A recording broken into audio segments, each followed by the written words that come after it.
Well, good morning and welcome to the Solaris webinar. My name's Mark Cormack. I'm a director with Pinnacle Investments. Pinnacle are equity partners and work alongside Solaris to distribute their investment management capabilities to the Australian financial advisory marketplace.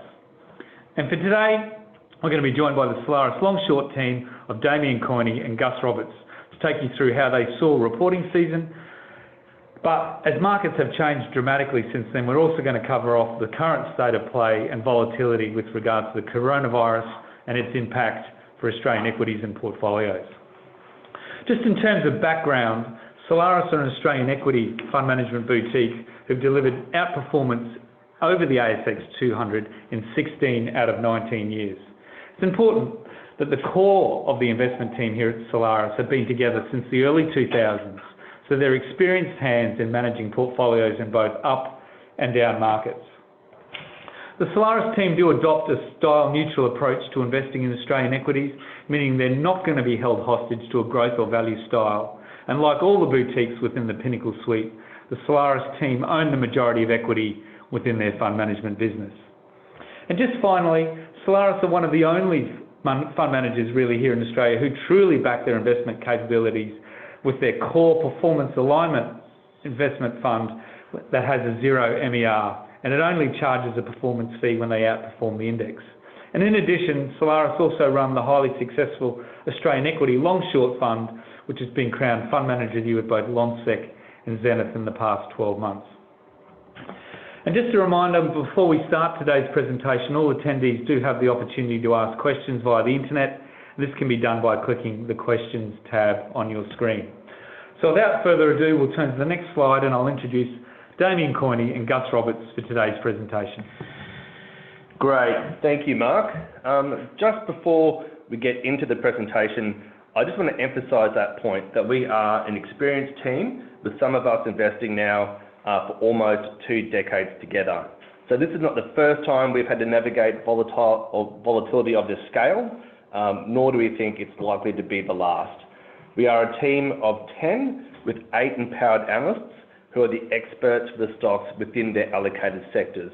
And this is where we are a little bit different to our peers. We think each analyst, rather than a single portfolio manager, is best placed to weigh up an investment and the risk, as they are most familiar with those stocks. Now, this approach has served us well over the years, delivering a very diversified portfolio driven by bottom-up stock selection, which has outperformed the market in 16 of the last 19 years. And we expect this to continue. So without further ado, I'll pass over to Gus. Thanks, Damien. Now we flip over to the next slide. Looking back, we thought February was a pretty tough month for equity markets. The ASX 200 finished the month down 8.2%. While reporting season certainly played its part, the overwhelming driver was a broader global correction in response to coronavirus. With growing fears of the spread of the virus outside of China, financial markets have increasingly become concerned with contagion, whether that be supply chains, demand, or flowing through to credit markets. Now, while it seems like a sideshow now, it is worth revisiting first half earnings. In short, they were weak and one of the weakest in terms of EPS revisions since the GFC. Financial year 20 earnings were cut by 2% through February. On our consensus numbers, there was twice the number of misses than beats, with nearly 50% of companies witnessing earnings downgrades. As that bottom right-hand chart highlights, there was broad-based weakness across all sectors. The best performers for the month were healthcare, utilities and property, so defensive sectors. The worst performers were energy, IT and materials. Now, over the last 2 weeks, reporting season has been completely overshadowed by a big step up in coronavirus, and no companies have been spared from this sell-off. Many corporate outlooks have been retracted after only guiding last month. Think Qantas, Webjet, Flight Centre, Corporate Travel, Sydney Airports, and even AIA. So this points to a really challenging earnings environment, and as the year progresses, we think earnings are likely to be revised lower still. Although it's still too early to gauge the full impact of coronavirus, there is a good chance 2020 will prove the second consecutive year of negative earnings growth for the ASX 200. Now, in saying all of this, we think it's vital to keep some perspective through this period. Volatility comes with investing, and downturns, although pretty violent and aggressive at times, they are normally short-lived. Investors should be prepared to take advantage of opportunities when they arise. So the next couple of slides, we're going to detail what we look for when assessing quality investments, as well as highlighting some long opportunities and where to be cautious. So, over onto the next slide. Like everyone, I suppose, we also struggled with the record high valuations of the market, but I suppose it's be careful what you wish for. So now that the market has corrected 30% from the top, it's really important not to panic and not to extrapolate the episodic nature of the coronavirus. So we are in fact using this period of volatility as an opportunity to add to quality businesses to our portfolio, only at much better valuations. It's always hard to pick the bottom, so investors do need to take a long-term view. It's also really important to stay true to your process and stick with a robust investment framework. This slide here highlights what qualities we really value in our qualitative company analysis. So in no particular order, look to management. What's their level of competency? Do they have integrity? Look to the business model, the industry structure, your portfolio analysis. Do they have competitive advantage? ESG analysis is really important. Company behaviour will always affect its franchise value. What is the trend on ROE? An improving trend is the ultimate share price driver. The opposite is also true. And then the cash flow profile. Remember, cash is what is ultimately used to provide returns to equity holders. How is it different to reported earnings? Is there enough cash flow to service debt obligations? And then probably was at the front of everyone's mind today is the balance sheet. Remember, the use of debt leverages returns to equity investors in both directions. So don't ever drop your guard on gearing. So keep critically assessing management's claims and forecasts. Don't simply take their word for it. Now, if we move on to the next slide, what's on our shopping list? Well, plenty actually, but we thought we'd leave you with some examples. 4 examples on this slide here. There's some stocks that we have been buying recently. There's a mixture of value, cyclical, defensive and growth. But as always, balance sheet is a priority. So firstly, TWE, it has fallen dramatically on firstly a wine glut in the US.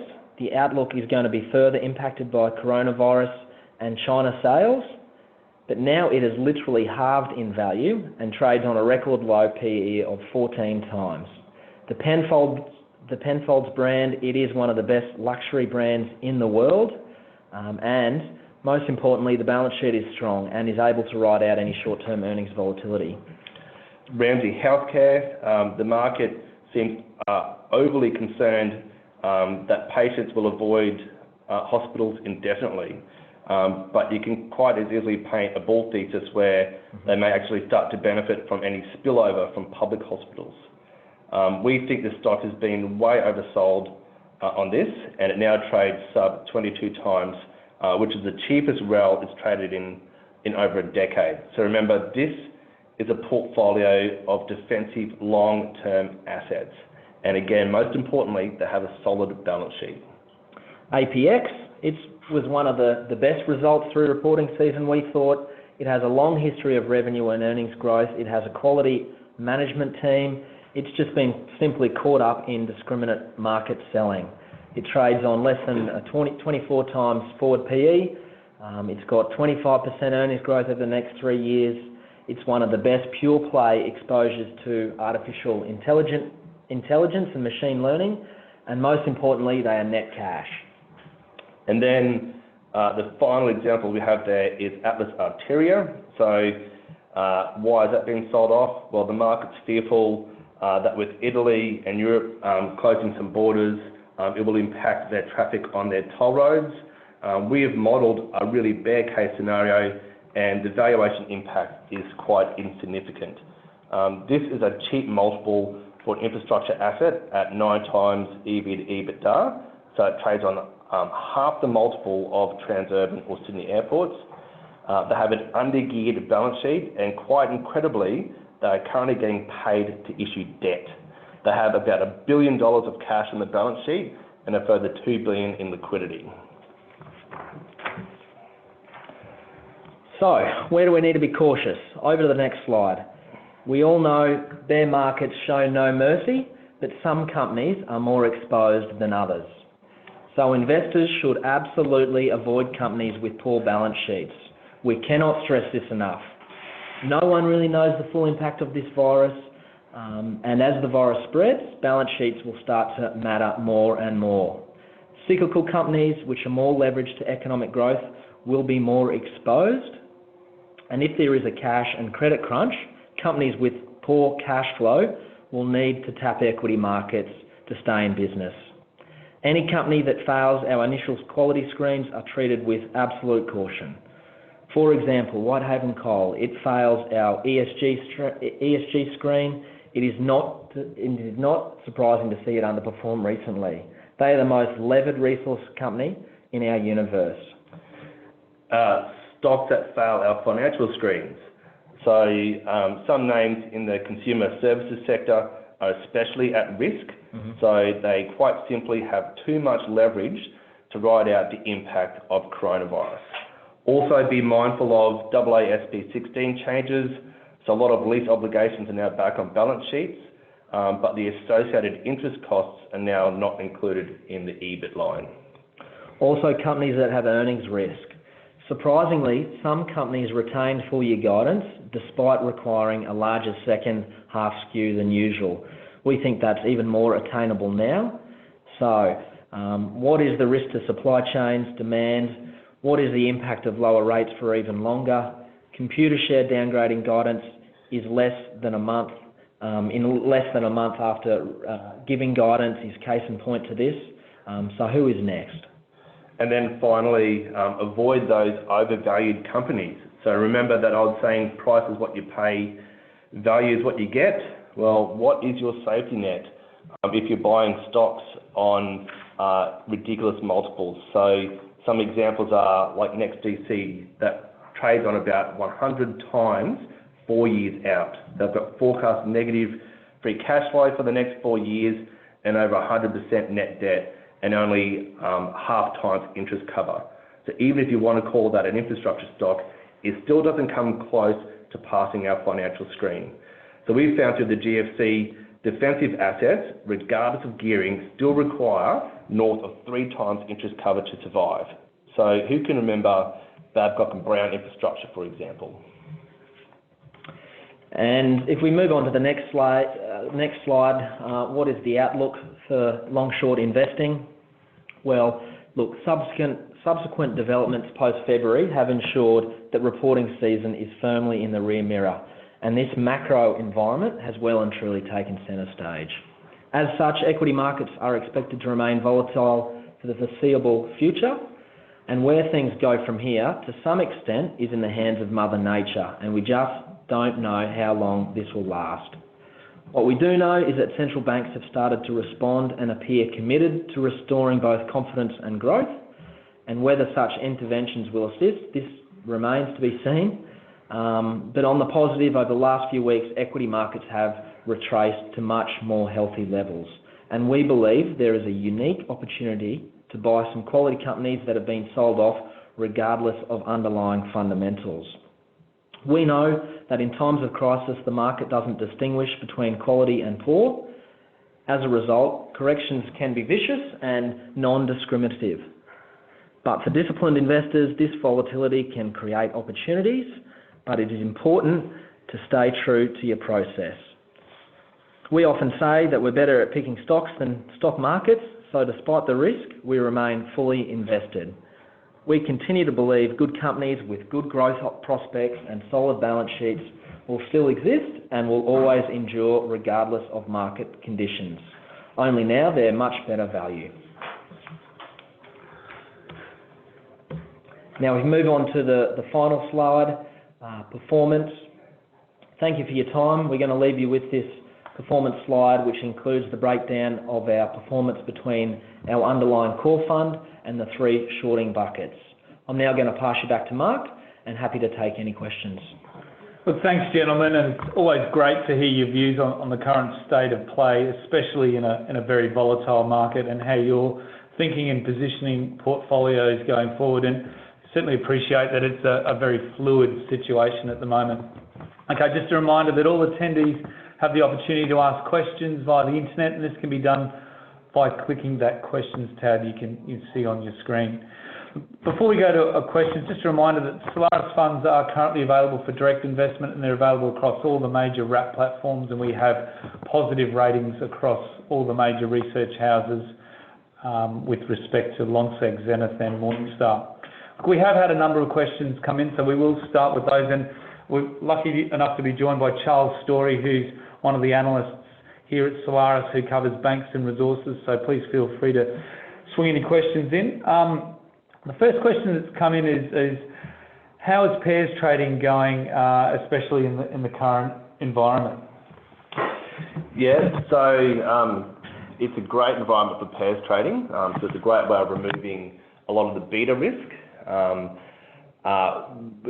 As a lot of people will be aware, we have historically had a long-term pairs trade, long Northern Star and short Newcrest Mining, and that was because we couldn't get around the risk with some of Newcrest Mining's assets, particularly in PNG. Well, that has come home to roost this week with a big production downgrade to Lahire. So we've actually just unwound that long-term pairs trade and closed that off. The other one was in the tech space. We've been quite vocal with our marketing, being long Altium and being short another lower quality wax stock, and that also played out quite nicely, not just through reporting season but to date. And we've actually just closed that as well towards just 2 days ago. There are other opportunities out there. We are putting on a new pairs now in the consumer services space, and then we'll also have a little bit going on in the banks right now too. Awesome. Okay, Charles, probably one more for you. Bit of a general question. What's going on with banks? Yeah, it's a very topical sector at the moment. So a couple of things are affecting it. The recent RBA cut, the banks had to pass that on in full, and that was probably a bit unexpected from the market. So the banks are under a lot of net interest margin pressure at the moment. That's causing a lot of pressure in their profitability. And the market's now factoring in one more cut to 25 basis points and potential quantitative easing. And we think quantitative easing might be short-term sugar hit for the banks, but longer term, it ensures that rates stay at that lower bound that the RBA's communicated of 25 basis points. And that over the next sort of 3 years, if rates stay at that level, will continue pressure on the bank's net interest margins. So that's the first point, is NIMs remain under pressure. The second point that we're seeing now with potential stress and credit stress in the Australian economy is there could be a bad debt cycle coming. We haven't seen a bad debt cycle in Australia since the GFC, and so we're coming off cyclical lows in terms of the bank's bad debt charges, and we do have worry that we could see some asset quality stress. We don't think the potential is at the larger end of town within corporates and institutionals, but within that SME sector, the small to medium enterprises, and also the consumer sector, that's probably where the leverage is in this cycle, whereas previous cycle it was sort of large corporates that were carrying great leverage on their balance sheet. So we're watching any signs of asset quality issues. However, what we would say is that banks' balance sheets, we spend a lot of time looking at banks' balance sheets and analysing them. They are much stronger than what they were in the previous cycle. So for example, banks' current core equity tier 1s are around 10.5 to 11.5%. In the previous cycle, they're around 5%. So the position of the banks coming into this potential downturn is much stronger than previously, and valuations have already come back a long way. So a number of the banks at the moment are now trading at price to book value, whereas previously they've traded at 1.5 times book value. So they have come back. However, we're just watching the space at the moment on any asset quality issues. Excellent. Okay. A more stock-specific question, and looking at healthcare, which has been one of the more defensive sectors, would you buy Fisher & Paykel Healthcare FPH at current levels? Yep, it's also very topical right now, Mark. And so the reason being is because Fisher & Paykel Health, they manufacture and sell essentially masks for use in respiratory care with hospitals. So on the face of it, they sort of sound like the perfect beneficiary to coronavirus, but we've modelled an upside scenario here, and we've sort of found in reality that the increase you may see in their consumables demand would probably only add a few % to their earnings. But because of the herd mentality of the market, Fisher & Paykel Health has re-rated so much to the market that in fact it's never been more expensive right now. So it trades on about 55 times here, and after the sell-off in the broader market, it now trades on a 250% premium to the remaining industrials ex-banks. So basically, at that sort of multiple, we think the market is saying this stock is ultimately bulletproof and without risk, but the stock still does have risk. So like anything else, there can be supply chain risk, and there will be some upcoming risk with the US election as well, which is all about their competitive pricing with other competitive products. But yeah, essentially, we're not buying Fisher & Paykel Health here for the same argument as why we are buying other beaten up industrial names just here. Okay. I've got a question on resources, a couple of questions on resources. We'll get to those. In terms of iron ore, how do you see demand coming from China? Yeah, look, iron ore has been the most resilient of all the commodities in the last few months. We've seen base metals, oil, and also thermal coal be under quite sustained pressure, but iron ore has stayed at around $90 a tonne, so it has by far outperformed the commodity complex. The reason for that is supply issues have remained. It's obviously been well documented that Vale have had supply issues over the last 12 months. There's also been supply issues coming out of the Pilbara. That was partly due to a cyclone and also operational issues at some of the producers. So we think iron ore at 90, there's probably in the medium term risk to the downside there as these supply issues get rectified. So while we do own the major miners on valuation grounds, iron ore at 90 is probably not there to stay on a medium term view, although we note in the near term, China will likely stimulate. That is how they have got themselves out of other crises, and how they generally stimulate is infrastructure. And that is quite obviously intensive for the bulk commodities being coking coal and iron ore. So we think demand should stay pretty resilient depending on what happens in China, but supply issues will catch up. Excellent, Charles. We've got a few questions on retail and Scentre Group. It's sold off a lot. Is it highly geared, and is it a risk of falling, and also Transurban? Sure. So Scentre Group, I think there was maybe a research note out that may have filtered through to the press, but I suppose let's start with the debt covenants. Basically, they need to have an interest cover ratio of greater than 1.5 times. Currently, their interest cover ratio is 3.6 times. They need to have net debt to assets of less than 65%. They currently have gearing at 33%, and there are no market cap covenants. So we don't think this is a balance sheet concern. It's more of a case of Scentre Group having exposure to retail, which is expected to drop off. And then there's always been that argument, of bricks and mortar to online. So Scentre Group right now trades at one of the largest discounts to NTA of that REIT space.